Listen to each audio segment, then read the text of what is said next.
মেষ রাশির এপ্রিল 2025 তিনটি বিষয়ে অত্যন্ত সতর্ক হন ও সাবধান হন, আর বাকি 9টি বিষয়ে অত্যন্ত শুভ ফল হতে চলেছে, তা বিশদে জেনে নিন।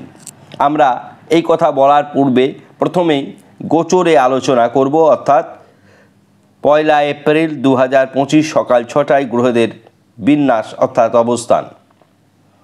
চন্দ্রদেব মেষ রাশিতে রয়েছে এবং বৃহস্পতি বৃষ রাশিতে রয়েছে, মঙ্গল মিথুন রাশিতে রয়েছে, কেতু কন্যা রাশিতে এবং পাঁচটি গ্রহ মীন রাশিতে। রাহু, শনি, বুধ, শুক্র ও রবি।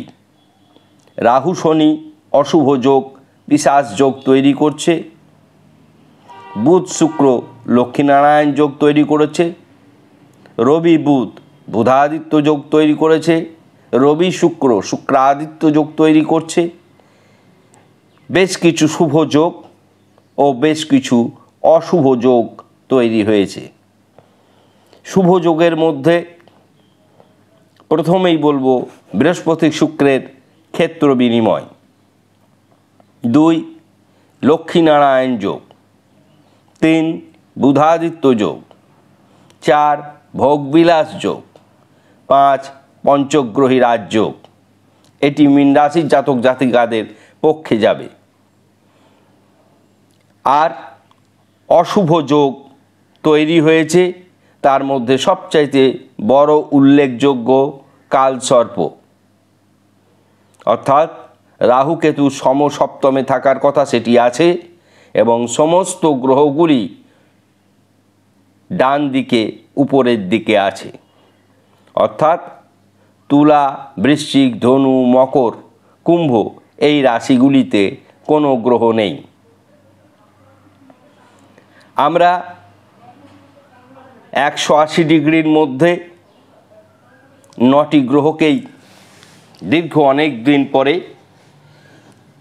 পেয়েছি এবং এর সুফল প্রত্যেকটি জাতক জাতিকা যেমন পাবে, মেষ রাশির জাতক জাতিকারা অধিক পাবে।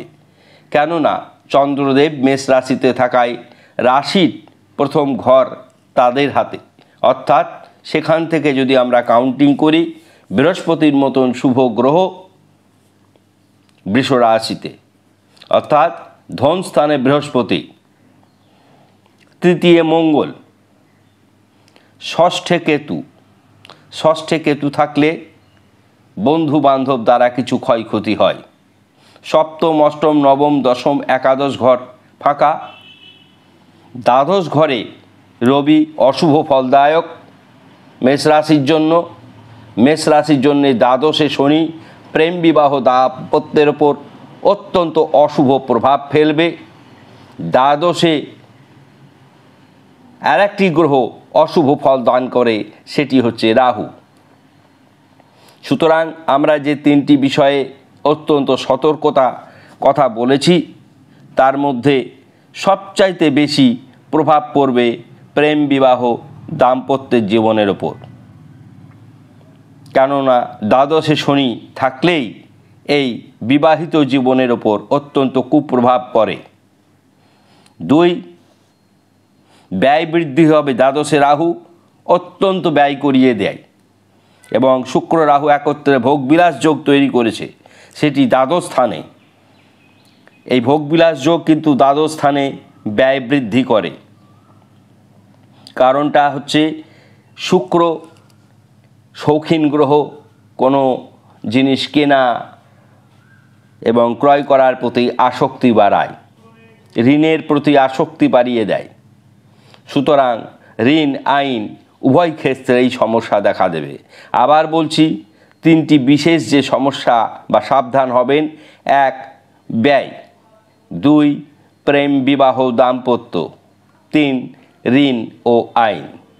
বাকি যে 9টি ক্ষেত্রে আপনাদের অত্যন্ত ভালো অবস্থান তৈরি হবে, সেগুলির মধ্যে প্রথম হচ্ছে শরীর ভালো যাবে, ধনস্থান অত্যন্ত শুভ বলে বিবেচিত, ভ্রাতা ভগ্নীর সঙ্গে সুসম্পর্ক থাকবে, মা বাবার শরীর মোটের ওপর শুভ, শিক্ষা অতি শুভ, সন্তান অতি শুভ, দুর্ঘটনা ঘটার সম্ভাবনা বিন্দুমাত্র নেই, ভাগ্য অতি শুভ, কর্ম অতি শুভ।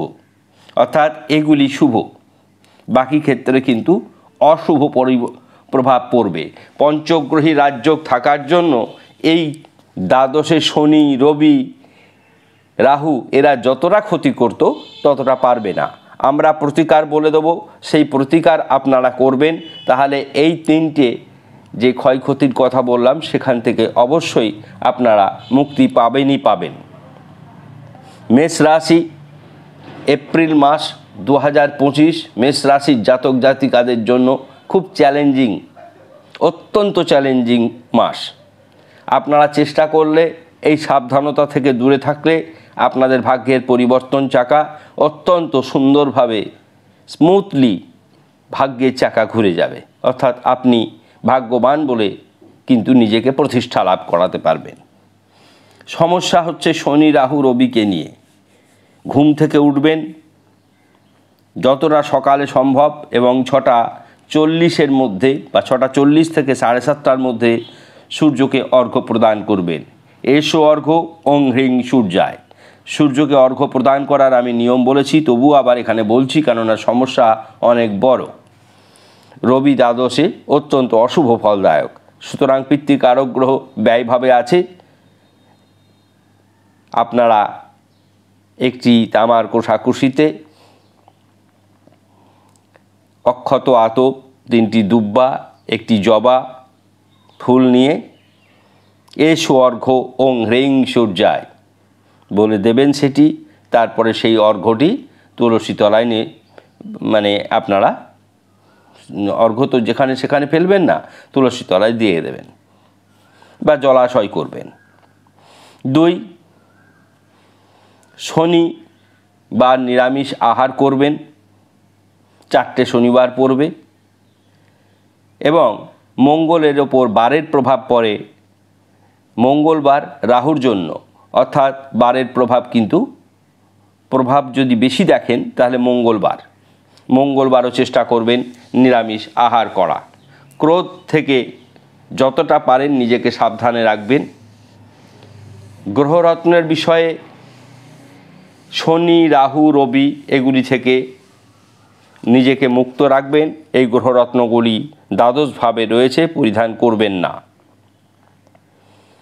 অন্তত পক্ষে যতদিন এই শনি রাহু একত্রে থাকবে ততদিন থাকবে। আমরা একটি শর্ট ভিডিওর মাধ্যমে সে কথা বলেছি, এখানে বললে অনেক বড় হয়। শনির প্রতিকার ফিরোজা ব্রেসলেট পরবেন, রাহুর প্রতিকার টাইগার ব্রেসলেট পরবেন। 2টি ব্রেসলেট আপনারা এপ্রিল মাসে ধারণ করবেন, ফিরোজা ও টাইগার। অভূতপূর্ব রেজাল্ট পাবেন। যে ব্যয় বৃদ্ধি হচ্ছে সেই কারণের জন্য আপনারা জিবু কয়েন রাখতে পারেন। সূর্যার্ঘ্য প্রত্যেক দিন দেবেন। এই ছোট্ট যে নিয়মটি বললাম, কোথাও বিশাল ব্যয়ের ব্যাপার নেই, খুব সাধারণ। এই নিয়মগুলো করলেই অত্যন্ত ভালো থাকবেন। এবং মেষ রাশির যেহেতু এপ্রিল মাস, এই 3টি সমস্যা ছাড়া বড় কোনো সমস্যা দেখা দেবে না, সুতরাং পিশাচ যোগেও ভয়ঙ্কর কিছু ক্ষয়ক্ষতি আপনাদের হবে না। যা ক্ষয়ক্ষতি অনেক রাশিরই হবে, আপনাদের কি ক্ষয়ক্ষতি হবে সেটি 3টি বলে দিলাম। কেননা পিশাচ যোগ এপ্রিল মাস থেকে পুরোপুরি শুরু হয়ে যাবে, চলবে মে মাসের 5 তারিখ পর্যন্ত। সকলেই ভালো থাকুন। ভিডিও ভালো লাগলে মন্তব্য করবেন, শেয়ার করতে ভুলবেন না, সাবস্ক্রাইব করতে ভুলবেন না। ধন্যবাদ।